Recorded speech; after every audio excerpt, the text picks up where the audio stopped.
Hi, it's David Shummy and welcome to our final Framers Club training for 2015. Really today we're having a little bit of a look at what we've done throughout the year, plus there's been a couple of questions that have been posted by Robert from Images and Frames. I'm not quite sure, I saw his message before, asking about mounting album covers, the old LPs. So I just went, unfortunately I had one upstairs just sitting here, so I went and grabbed it. And also he asked about how to mount magazines. So I've just grabbed a few bits and pieces together that I'll run through that so that we can answer Rob's question about mounting. But also we've got some new members, and also I wanted to thank you for your support throughout this year. So earlier I shot a little video that I wanted to share with you, which was just about getting in, or not, about navigating in the Framers Club, because there are two sort of membership sites. One that was an old site where people had been in forever, and then we recreated one which is the Framers Club. And so some of you are in the old site, some are in the new site, but basically when you're going to, the content we update in both sites. And I wanted to run through some of that navigation for it, so that then you could see how we got around. Anyway, before we go there, what I'm just going to check is that I've got chat enabled. So it'd be great if you could let me know that you can hear me and that we've got a stream coming through. I'll just put something in here. Hi, please ask your questions. But yeah, if you could just tell me that you can hear me, that'd be great. It just helps me understand and know that we've got sound and content going out. Gosh, we've had such a busy day today with the run up to Christmas. Even now, people still calling. I normally take the phones off, but that's why I was a little late getting started, because even as you know, we closed an hour and a half ago, we still had people knocking on the door 5 minutes ago. And thanks Stephen, thanks for letting me know. Great that I've got a few of you guys here. A lot of people might be catching this on replay, a lot of picture framers as well, very busy in this period. So not everybody would be necessarily on live, but I will just run through a few things. So what I've done is I've just popped, I shot a quick video just with a bit of the navigation of where to find some of the things. I'm going to load it up and we'll switch over to it for a minute, and then we'll come back and have a little look at Robert's question about mounting, because that's quite useful, actually quite useful, a little bit of training that we do today. And then in the last webinar, Maurizio actually asked me about behind the scenes look of how we actually shoot things. So what I've done today, I haven't got the full studio set up because I've been so busy, but I will run through quickly and give you a behind the scenes tour of the equipment that I use just to film and make the content that you guys are watching. So we actually broadcast with YouTube Live, and we get this out at 720p, which is the highest definition we can pump out on our broadband at the moment. But in the near future, we should have something better. So just switch over here, just bear with me for a moment. This is a little bit about the navigation of the site and a quick review of what we did throughout the year. Just take about 5 minutes if you'd just like to have a look at this, and then I will get this hinging part ready for you in a sec. Okay, so what I've got here, just want to run you through quickly for people who are new members and also some of the guys who are familiar with the sites. There are two places to access Framers Club. Some of you guys who've been around for a long time are part of Home Picture Frame Intensive, and that's what I've got up on screen right here. That access website is this pwcmembers.com/site2674. Now just have a quick look at that one. A lot of you are also in Framers Club. Both have the same content, just different layout. If you're in here and you've come in basically to the membership site, usually there's the entire, like if I click here, view all content, it would show you everything. It's got all the basic training, all the the basic home picture framing course, all the modules, and then down the bottom here we've got this bonus live training. A lot of these other videos up in here, different sections, conservation framing, there would be different videos underneath some of these. Some of these are on YouTube. There are some PDFs there, some of the old content that we've made, but the most relevant thing is the bonus live training. So if you're looking for the old webinars and you're in Home Picture Framing Intensive, then you go to that bonus live training and you click past live webinars there, and that'll take you to where all our ones. This is going back in time, so there's some bonus ones there, and the most recent one is just not up there, but you can see way back through the year. Here are all the other ones. If you click any of those, they will take you up into the Framers Club replays of high definition. So that's inside the PwC members site. If you want to watch any of that, just click it. One of my favorite ones was the illuminated stained glass. That was fantastic. And you see from there it takes you inside Framers Club.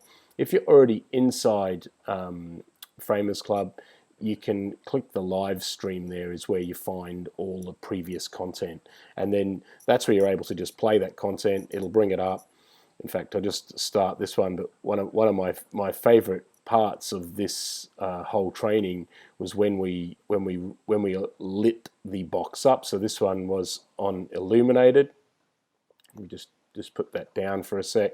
So what we did in that training was we built up this LED light, and we inserted on the inside a power system, and I think I got the best buzz. So here we were installing the LED lights.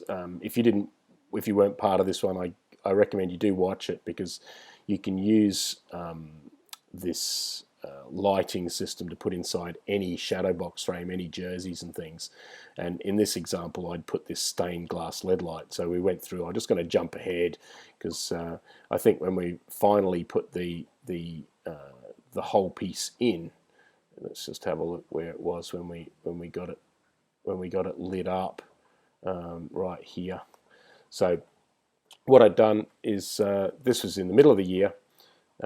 But I think this is one of my highlights of the Framers Club this year was putting this piece in, because this client was so ecstatic when they saw it. And this was quite not a dull LED light by any means, but when we actually put the power on for the first time, all the writing just illuminated and the blue came right out, which just blew me away. So we'll just light it up here, and then you can check that out. So these are the there we go. These are the high definition video, and you can see how that LED light was lit up from behind with the LED.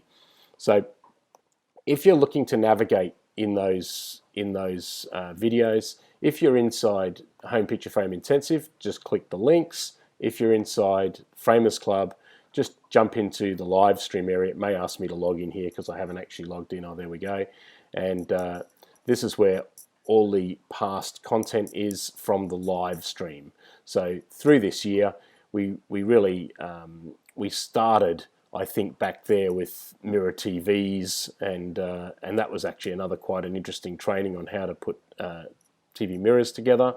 Worked through some other things using some advanced stuff this year with CMC matte cutting using Corel Draw, and that one on Framers Club management, that was very well received. I had a lot of feedback from people in relation to running their business in downloading these annual budget, daily operations, etc. And in fact, I had so much feedback from these management things, and not just from Framers Club people, that we've gone about and set up another whole training with actually how to manage variable budgets as well. So we're going to hop back out live now. This was I just wanted to record this little section so that people who hadn't been in knew where to find the past content. inside Home Picture Frame Intensive or inside Framers Club, you go to live stream, and then that's where you'll find all the old content. So I'll hop just back out of here, and we'll continue on with our live training today. Okay, so that was really just for the benefit of some of you guys who are in both of those memberships, so you can navigate around, find that previous content. My video editor had been away in Brazil for several months, and he's a little bit backed up on getting those last few training sessions from this year edited up in the high definition. They are done now, and we'll just be uploading them over that Christmas period, so you should see the content totally up to date within the next week or so. Now, one of the questions that was asked through the survey, actually just at the end of registration, was, or one of the questions that Robert asked me was about how to mount, and really he asked two questions, and one was to how to mount albums, as in the old 33s or 45s, and also how to mount magazines. Now, a lot of the time, both of the techniques that I'll show you here just for both, it could be used for both. And also, it depends on whether you're going to frame something for a decorative purpose or whether you're going to actually frame something for archival necessity. So what I'm going to show you is one method that works for both archival and decorative, but some people would just glue the piece in place. And what I've got, I just grabbed a few pieces. I grabbed some plain board. I didn't have anything really totally prepared for this, but I wanted to run through it while it was fresh, and I think Robert may actually have something that he's doing at the moment that he wants help with. So I thought we'd just cover it and have a quick look at it. So what I did before is I just pre-cut. I explain the pieces that I've got here. I pre-cut two just bits of black mat board, and the reason I used black was that it shows up reasonably well, doesn't flare with the lights and everything that we're using here with the video. And what I've done, I've actually cut into it 2 slots, and I'll explain the size and the length and why I did it this way in a minute. But anyway, I cut one for a magazine, and it was just Picture Framing Magazine. I mean, if you guys are not aware or not subscribers, I would highly recommend that you subscribe to Picture Framing Magazine. It's been going for a number of years. It's what the industry, or most of the industry, subscribes to. It's an American magazine, usually has some good content about how to do things, but I just happened to have that handy, so I was going to use that for the mounting demonstration. And then I had sitting upstairs an old UB40 album, and it's a bit funny that I'd even have an album sitting at work, but recently, I don't know, UB40 were touring, and I thought, oh, well, I'll get them to sign the album when they swing on by. So it happens to be here in the shop. Anyway, what I've also got is I cut some Mylar. Now, Mylar is a polyester film that is inert and will not discolor or harm anything over time. So I just cut a strip of that, one for the magazine. I've cut it almost the full size of the magazine, and I've also cut a strip here for the album, and this is the size of the front of the album there.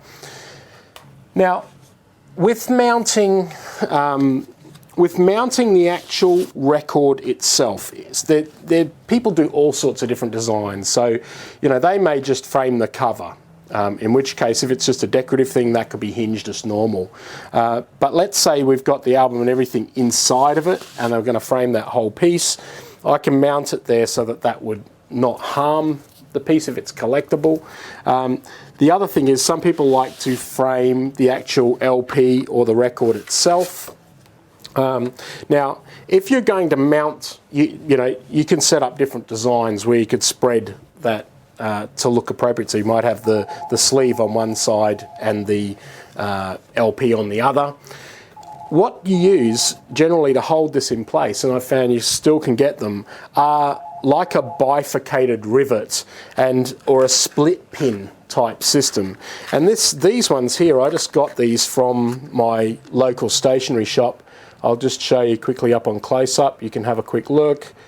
So this little one here, oh, hang on.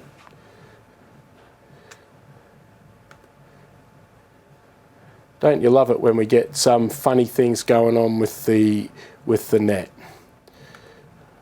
Just hop back over to, oh, there we go. Let's see if I can get that again. I was just trying to swap over to the close-up camera, and I got a little bit of a dropout there. Just bear with me.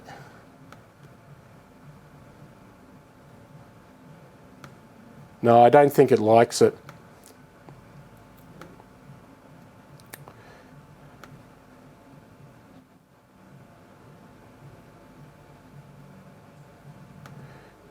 I think we're going to have a few issues with our little Logitech, with our little Microsoft cam today. I tested it just before and we actually had footage, but then just now when I've tried to do it, we've lost a little bit. And I don't know whether it's just the connection. Sometimes we get a little bit of a funny connection, but basically we'll still go on our other webcam at the moment.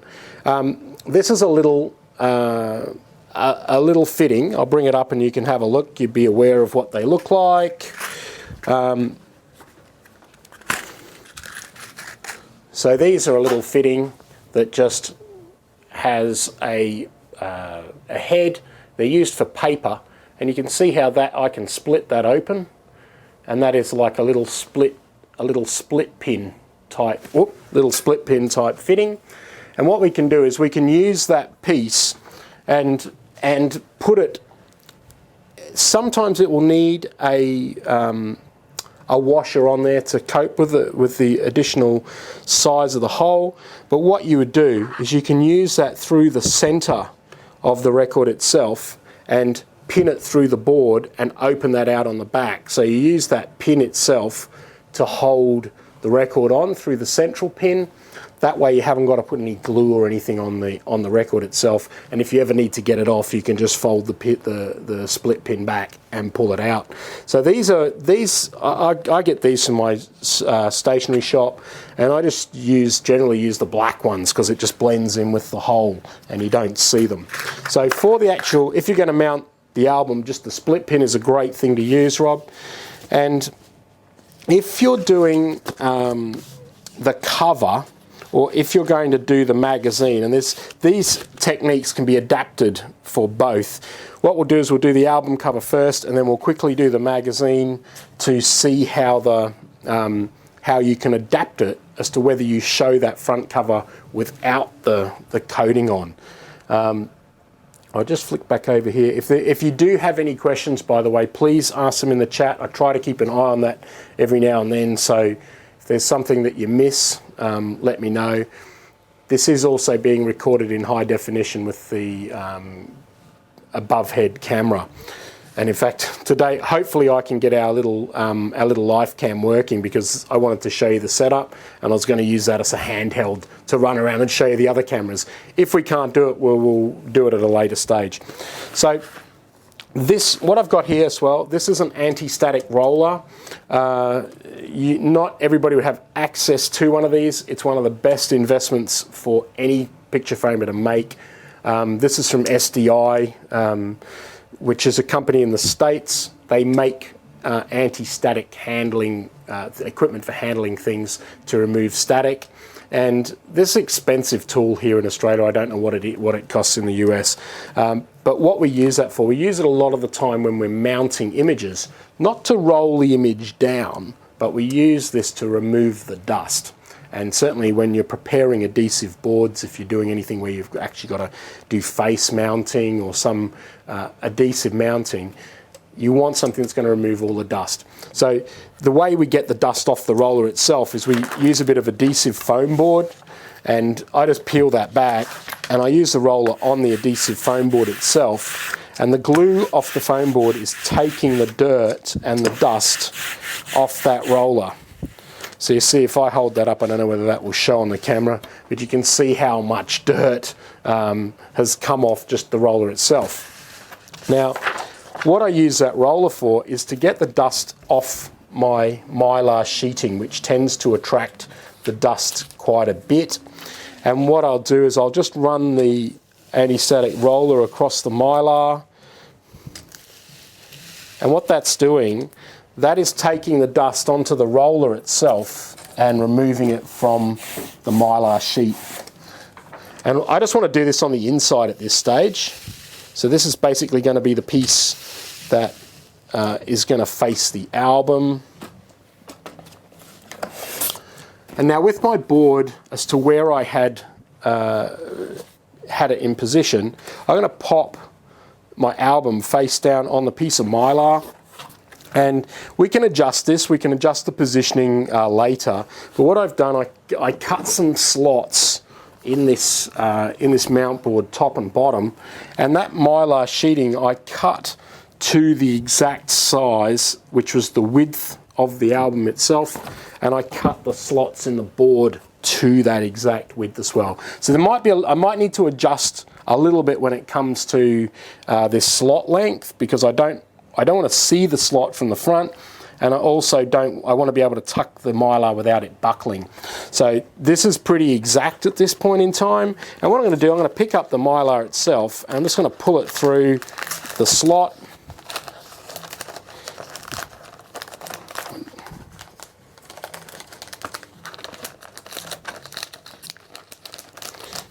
Don't really want to get any kinks or folds in it. A little bit tricky. But hopefully we get that length right.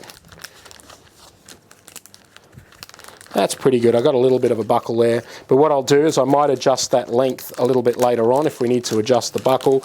Now, on the back there, I can just tape that down, or I'm going to use, in this case, a piece of double-sided tape for reassurance, and I'll put a piece of tape on top as well. This is just to hold that first piece of Mylar in place.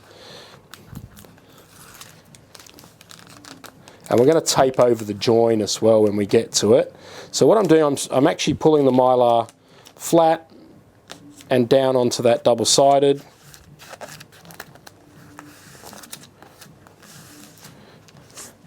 And what I've got to do is do that on the other end as well. And you'll see once we get it together, we're going to tape the joins back shut again. So on this other end, I'll take that piece of Mylar through.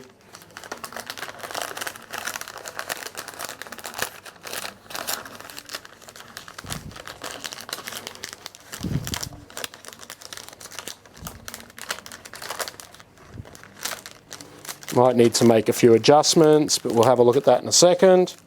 So basically, I've pulled my Mylar around and through, and this is actually overlapping at this stage the face of the album, so I can adjust where the album's going to go on the board. The slots are actually cut to sit just on that join so that we don't see the slot and the Mylar wraps around and in underneath. So that's actually in a pretty good position.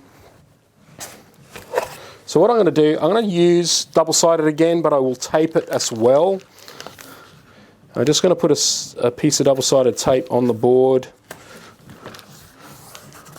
Again, this is a Kikasui, one of the high-tack adhesive tapes in the double-sided Japanese one. I like that one a lot. It tends to be one of the better hand-applied ones that we have. I love the 3M stuff for the guns. So I'm pulling that Mylar reasonably tight at this point in time, and I'm tucking it down onto that double-sided tape. So I'm putting some stretch or some pressure. The Mylar itself doesn't really stretch at all. In fact, I think I should have moved it along a tad. I may need to make an adjustment in that later, but I'll just do it for the demo for you guys. So what I've got it now is my album is actually sitting there. It's got, you can see the gloss of the Mylar. If I move it around in the light there, you can actually see how the film reflects. But when it's straight on, the actual album is mounted. Now, I haven't done anything else here on the back, but what I'd normally do there is I'd take my P90 tape, I'd take a strip of it, a long strip like that, and I'd join that slot back together. So what we've done here is we've put our slot that's holding the Mylar, and that also is going to reinforce the holding power of that Mylar, because what we've now got is P90 tape holding the Mylar and the double-sided tape holding the Mylar. So we've now basically got our album mounted. Now, the beauty of doing something this way is we can actually take that album out of there.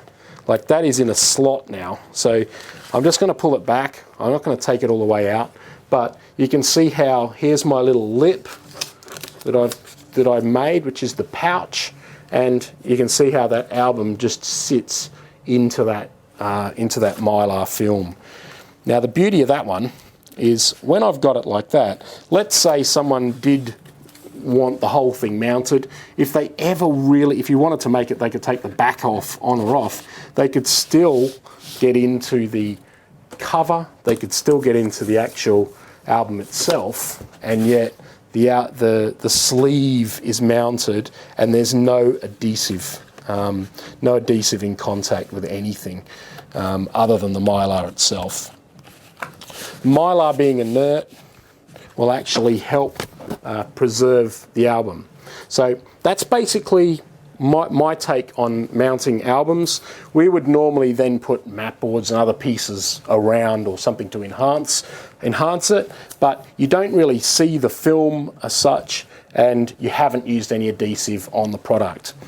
Now, the variation that I wanted to show you in relation to magazines is that we can use that same technique with Mylar, and there's two options that you've got. You can take, oh, by the way, before you frame, you remove run your anti-static roller across the face of the Mylar and inside, and you can use it on the glass as well if you want to get all the dust off. So with a magazine, you can do something a little bit similar, or you can do a variation. So the similarity here is, and I'm going to get the dust off because I don't really want dust in the equation while we're doing it. It's the same thing. I just clean the roller.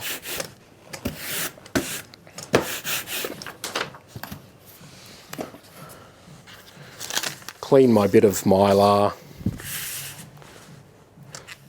It's always good to have everything as dust-free as you can when you're working with anything. As you'd know, the more dust you can get off before you actually put something in the frame, you don't want to be opening the frame up to be getting dust and stuff out. So we're fairly meticulous with dust removal at early stages, or at all stages. And so with my film in this case, same thing. I'm going to have that on my magazine, but there's two ways of going. One, I can mount it exactly how I did the album, where I can have the Mylar going around the magazine. It holds the entire magazine shut. Or the variation that I'm going to show you is if I open the magazine cover and I use the piece of Mylar inside the magazine underneath the cover. So in this example, what I'm going to do, I'm going to tuck my Mylar in. This time I'm working face up.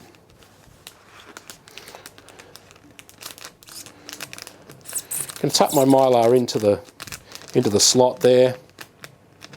Get it reasonably nice and tight. I can put my magazine in position, and then I'm going to tuck this Mylar down into the slot at the other end.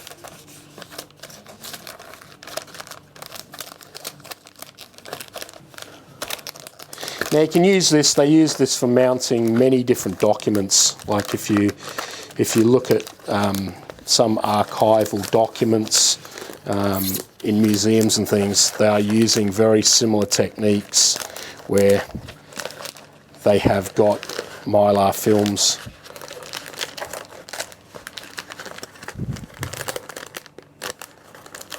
sort of open that slot up.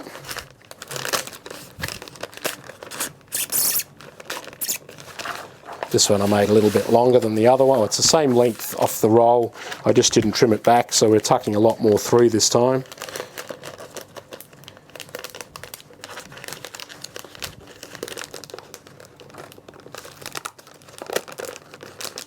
So pulling that film through, a little bit of a kink here, won't matter for a sec, because what I'm going to do, I'm going to close it and I'll turn the piece over just so I can get to this film itself. I really want to get that kink out of it. Just a little bit tight at that end. The reason is I've got my film a little bit off to one end, so I just had a kink on the other. So what I've done there, I haven't stuck anything yet. I've just got my film. So this is the variation. You can have the mylar over the face of the cover, or you can have it on the back. And when you do it underneath the cover like this, I'm going to still use my double-sided tape there just to hold this in place. Purists would probably just use hinging tape at this point, but this double-sided, it's an acrylic adhesive. It's not going to degrade anything on the other side of the board at this stage, and it's certainly going to help me mount this quickly for you guys. So I just pull it up hard onto that double-sided.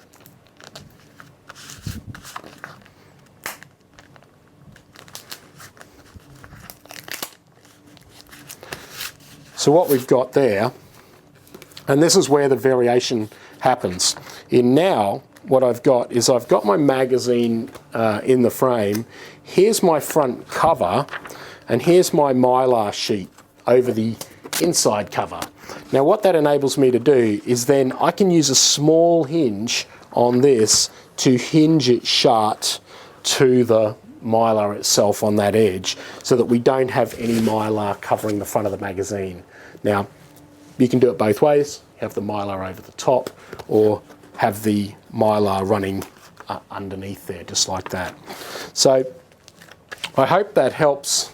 How would you frame just the vinyl LP without the cover? Yeah, so what I was saying with the vinyl LP, Robert, was that what we would do is use our little split pin to go through the center of the album itself, and then we would usually cut a circular window for the piece. Now, sometimes you cut the circular window so that it's larger than the album itself. Sometimes you cut it with a, there's a number of ways of going. If you can hold the piece on in the center and the design, that they want that design where they see the entire LP, you do it that way, and then you have your mat board larger, or you have it set back in a box. The other alternative is you can reverse bevel cut a circle, and that reverse bevel cut, you use the lip of the reverse bevel to just cover the edge of the album itself, and that holds that that disc in place. So it just depends on whether, you know, we've had people where, you know, they've gone out and now they've just bought a from a second-hand dealer a particular album that they might have heard on their first date, or have a song on it that was their first date or something like this, and they're usually giving it as, say, a gift to their partner for their anniversary, or, you know, for their 50th birthday or 60th birthday or something like that, and the actual piece has no value other than that emotional connection. They haven't owned that album all that time, they've just gone and thought it's a good idea. And in those cases, we, in some circumstances, we have actually glued the album down, but it's not desirable. I mean, the better methods involve, say, using the pins to hold it in place using a reverse bevel to hold it in place, so that if you need to get it off, you can take it on and off. Now, what I might do, I'm just going to have a look and see if I can get this webcam running for us, because I'd really like, if we drop out, bear with me, because I'm just going to give it a go. I did actually have it running before, and I don't know why it got temperamental on me. In fact, even while I'm running this broadcast, what I might do is I might just see if I can get the webcam on from somewhere else, just see if the software's actually crashed. Sometimes what happens is, as with all technical things, let's have a look. So just bear with me. I'm just ducking in here to have a look at camera settings and stuff.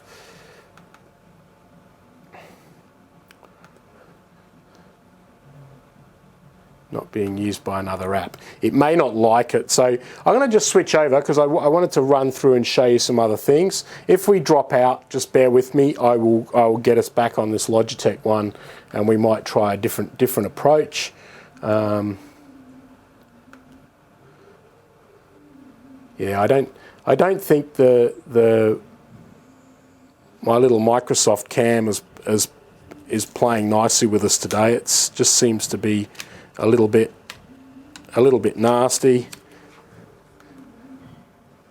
Oh, here we go. Cool. Oh, well, it's still a little bit jittery. I don't know whether that is just this camera itself.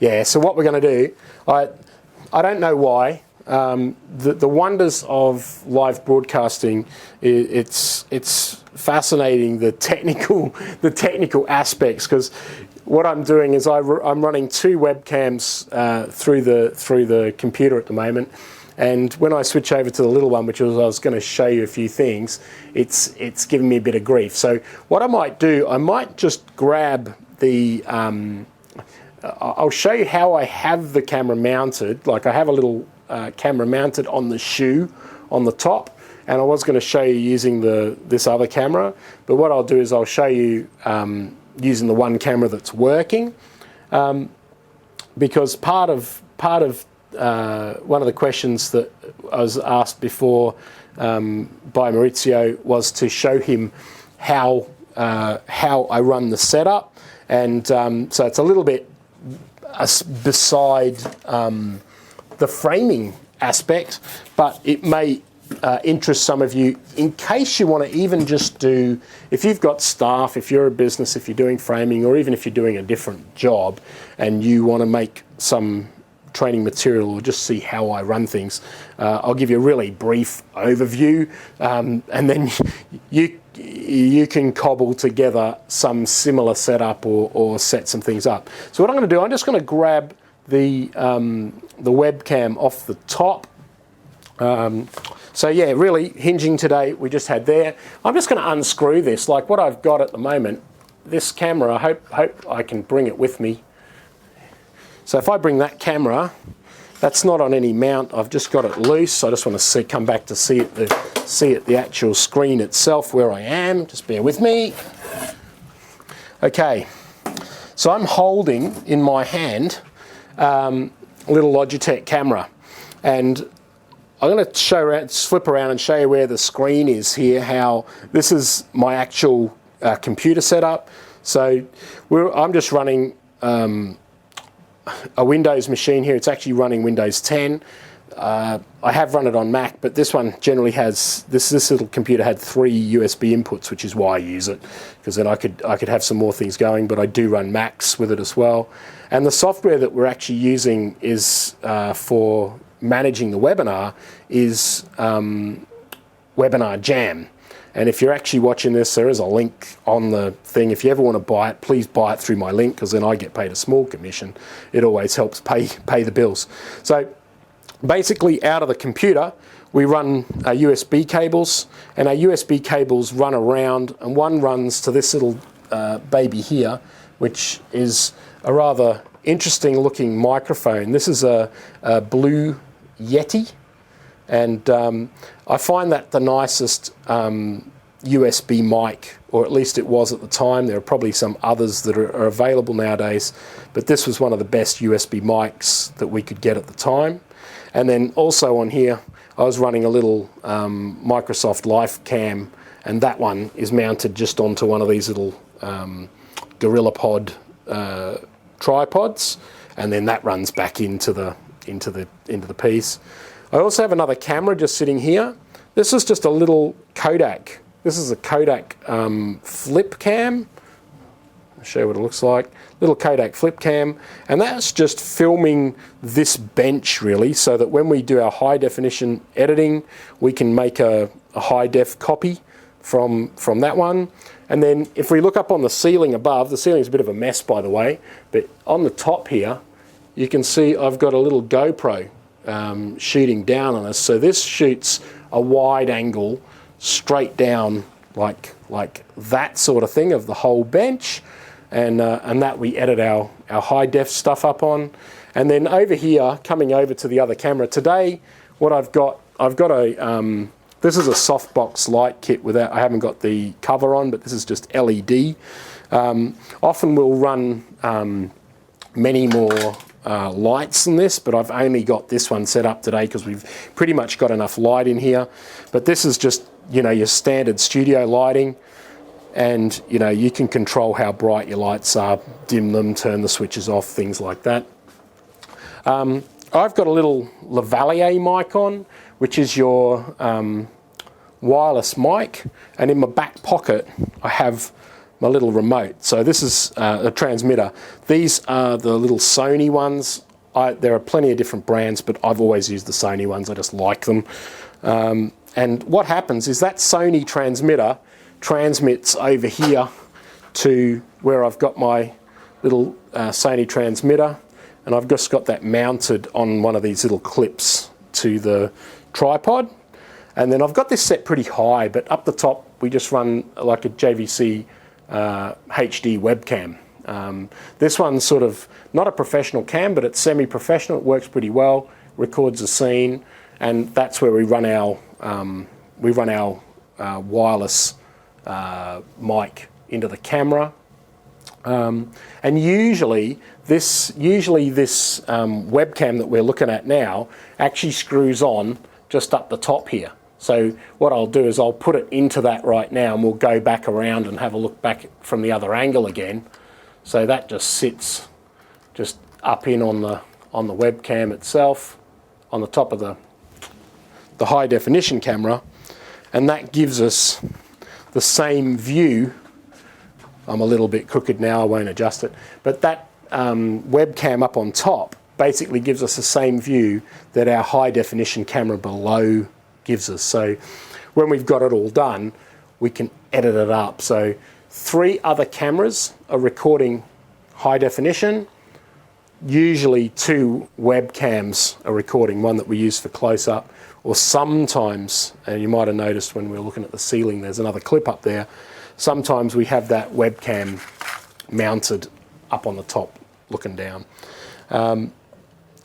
That's really all there is to it. I mean, if you want to do the way technology is going, you can be your own producer, which is what I was doing with making part of the Framers Club, is recording both stuff so that my staff and trainees can come in and go, how do I do that? So when we make content for you guys, we're actually multi-purposing the content. We use it for our own training purposes in-house, and gradually we build a database of all of that training.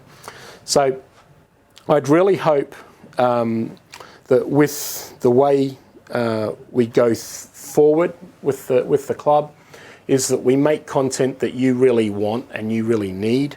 So much as even this simple mounting today with the magazine and with the album cover, and talking about how to mount the album itself, things like that help you build a better repertoire of your own framing skills, and it also helps us build better skills in-house, And if you're in business, it'll certainly help you improve your business skills. So, every time you give me feedback for things that you actually need to frame or would like to frame, that goes on my sort of run sheet of what I make for training for you guys.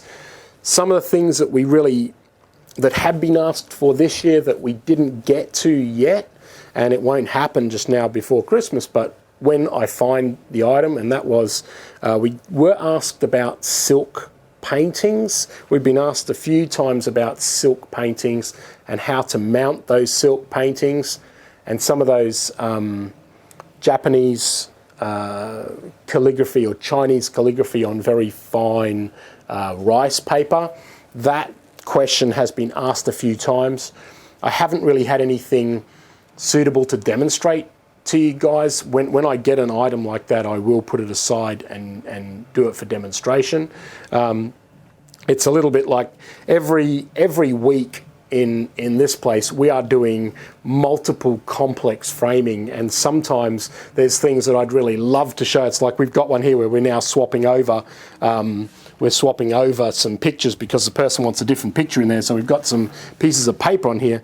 But this little job here was actually a bottle of holy water from Manresa, and so the bottle of holy water is mounted in the frame. There's a plaque on the frame. There's the inscriptions and the various pictures from this person's pilgrimage to Manresa.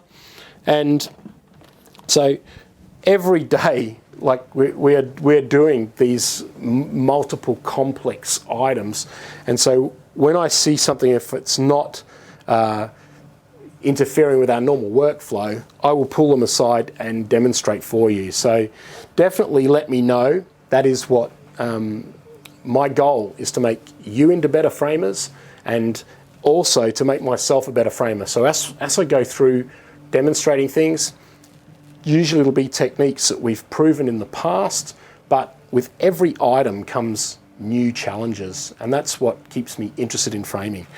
So I just wanted to say, we're not going to have a great long session today.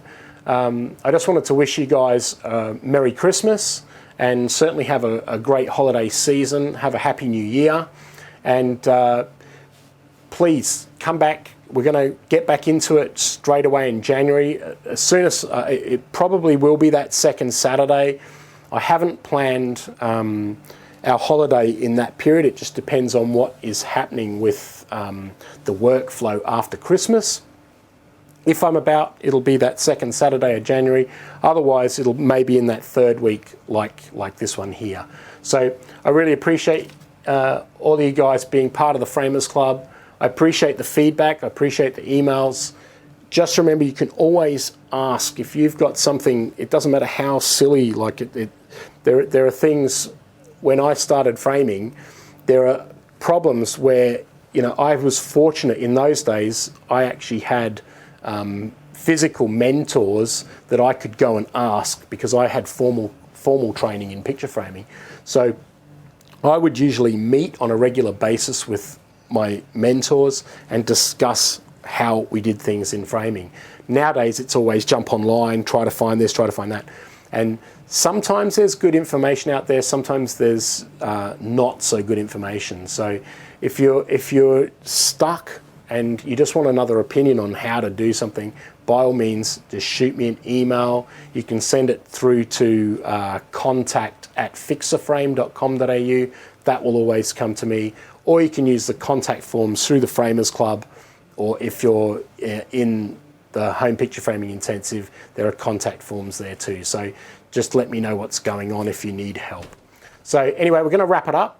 I'm really pleased that I hope you've had a great 2015. I hope you have a really great Christmas, and we'll look forward to seeing you in the new year. So we'll catch you then. See you next time on the Framers Club.